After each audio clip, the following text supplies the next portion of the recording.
ఖచ్చితంగా ఇది ప్రేక్షకులందరికీ కూడా 100% ఇది నచ్చుతుంది. ఇది నా మాట కాదు, తదాస్తు దేవతలు తిరిగేటువంటి సమయం ఇది. ముక్కేటు దేవతలతో పాటుగా తదాస్తు దేవతల యొక్క ఆశీర్వాదాలతోటి ఈ ల్యాంప్ ఖచ్చితంగా ఇదైతే కనుక విజయవంతం అవుతుంది. చిన్న సినిమాల సత్తా ఏంటో ఖచ్చితంగా ఈ సినిమా మా మిత్రుడు ద్వారా, మరి పేర్లైతే మొత్తం తెలియదు, ఒక వినోద్ గారి కోసం అయితే రావటం జరిగింది. మరి ఇక్కడికి వచ్చిన తర్వాత చూసా యంగ్ డైనమిక్స్ అండ్ డైనమైట్స్ మరి రాజశేఖర్ గారు అతి త్వరలో మిమ్మల్ని మేము ప్రత్యేకంగా కలబోతున్నాం సార్.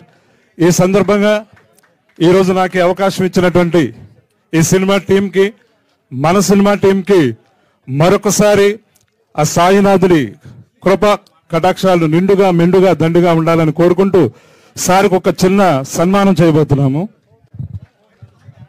నెక్స్ట్ వందే భారత్ అనే సినిమాకి ప్రొడ్యూస్ చేశారు మల్లం రమేష్ గారు. సార్ మా ట్రైలర్ చూశారు, ఎలా ఉంది, మీ స్పందన ఏంటి, మా గురించి ఒక 2 మాటలు మాట్లాడాల్సిందిగా కోరుతున్నాను.